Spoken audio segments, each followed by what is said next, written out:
I just listened to every album by Emerson, Lake, and Palmer, and here are my thoughts. Now, going into this, I knew literally nothing about Emerson, Lake, and Palmer beyond just the name. And it's probably going to sound kind of stupid, but my brain had always linked Emerson, Lake, and Palmer with Crosby, Stills, and Nash just because the naming convention of the band is the same. It's named after the three members of the band. I learned, of course, going through this, that their music styles were very different. Emerson, Lake, and Palmer is very much a progressive rock group, one of the kind of early trendsetters with progressive rock. They also count as a supergroup, which I didn't know. One member had come from The Nice, one had come from King Crimson, and then another one had come from Atomic Rooster. Neither of which, I mean, I don't really know those bands very well, but they're on my list. So as a progressive rock band, Emerson, Lake, and Palmer's music is very inspired by mainly classical music, a lot of jazz influence as well. Their arrangements are very unpredictable, they're very complicated. A lot of times they are very long, and some with a somewhat short attention span may consider it bloated.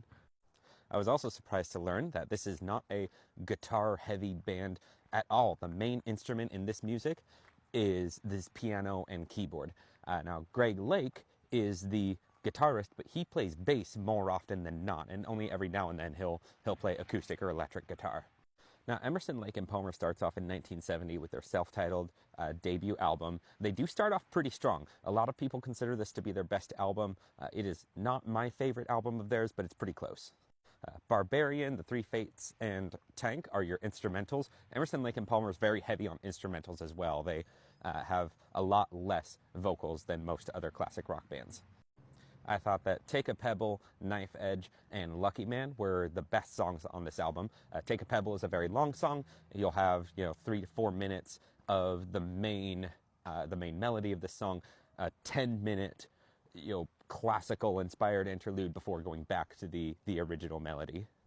Knife Edge is your very straightforward rock song, so if you just want something in the background to listen to while you're on a road trip, this will be the song to do it. And then Lucky Man was the lead single. It's a ballad, it's a softer, slower song. I think this is overall my favorite song on the album. Take a Pebble might overtake it, but with that being a long and very complicated song, and Lucky Man being just very straightforward with a catchy melody, that one jumps out on a first listen for sure. Then they released Tarkus in 1971, so the following year. This was my favorite Emerson, Lake, and Palmer album.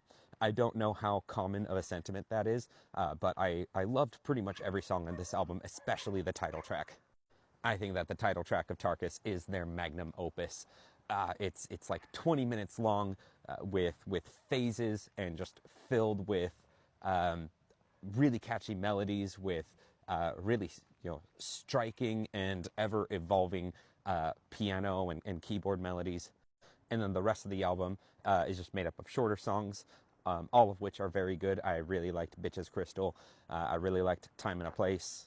I also really liked Are You Ready, Eddie, which is very 50s rock and roll inspired. I always love that when 70s bands do 50s rock and roll inspired music, because it's very upbeat and it's very catchy, but with it being 20 years in the future from the 70s, they have a chance to really up the heaviness and energy in it. Also in 1971, they released Pictures at an Exhibition, which is a live recording, and it's a rock rearrangement of like a piano concerto, a classical composition. The virtuosity levels of this album are very high, very impressive musicianship. It kind of all flows together as one song, so it's not like I can pick out my favorite or least favorite songs from this. Also, I mean, I like classical music. I don't just love it. If you really like European piano-centric classical music, you will like this album a lot. It'll probably be one of your favorites. For me, I tend to fall a little bit more on the rock side, and so this album, it was fine. It was pretty good to me, but I probably won't be revisiting it. Then they released Trilogy in 1972, and this is my other favorite ELP album. There's so much good material here. I love both of the Endless Enigma tracks. I love the title track. You also have From the Beginning here, which is kind of like a Western-sounding American folk ballad. You also have Hoedown on here, which is a reworking of a classic Southern-style American composition. Hard not to like it. It's just a fun time, really. Then Brain Salad Surgery comes out in 1973, and they're still on a pretty solid musical upswing here. Like, they're still very much in the strong part of their career. On side one of Brain Salad Surgery, you have Jerusalem and Still You Turn Me On, which I think were my favorites on this side. Still You Turn Me On was a acoustic ballad, so if you like acoustic ballads, you'll probably like this. And then the second half of the album is all devoted to a very big classical inspired piece called Carnival 9. The second track of this one, so I believe it is called Part 2 or something like that, is only about 4 minutes long, and it is beautiful and catchy all the way through. I saw that that specific track, that portion of the Carnival 9 arrangement, is very popular. It may have even been a single. The whole arrangement, though, is very enjoyable to listen to if you're into very grandiose classical-inspired arrangements. So we have 5 albums left, and it is in what is typically considered to be this band's downturn. So in 1977, they released The Works Volume 1 and 2. Volume 1 comes out first.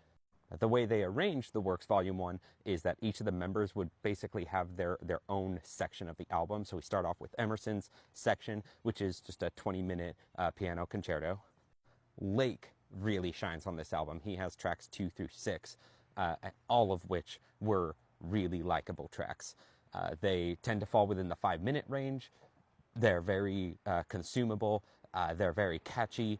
I loved Lend Me Your Love. I loved C'est La Vie.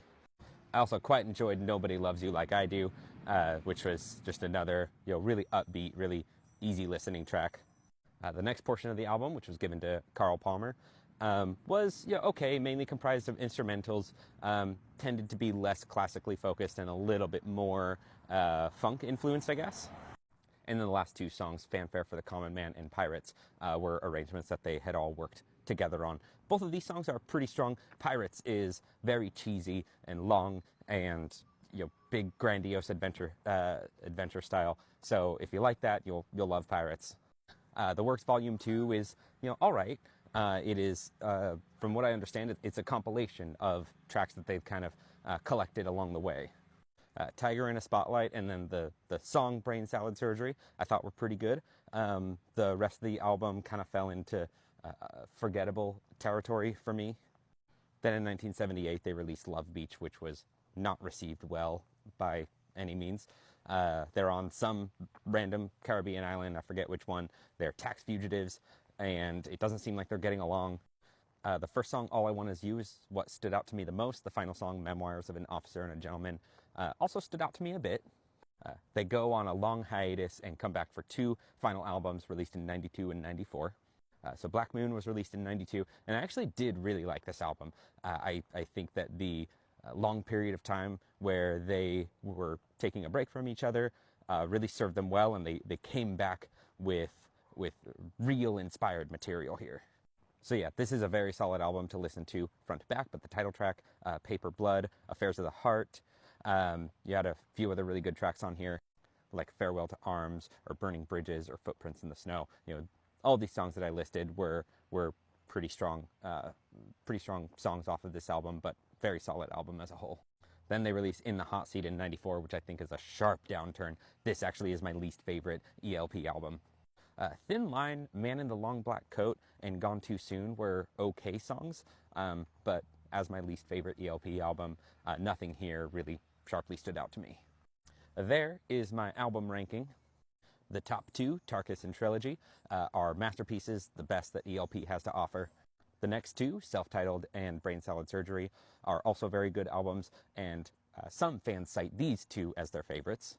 The next 3, which are Black Moon, Pictures, and then The Works Volume 1, are pretty good albums. They have some material that was really likable on them.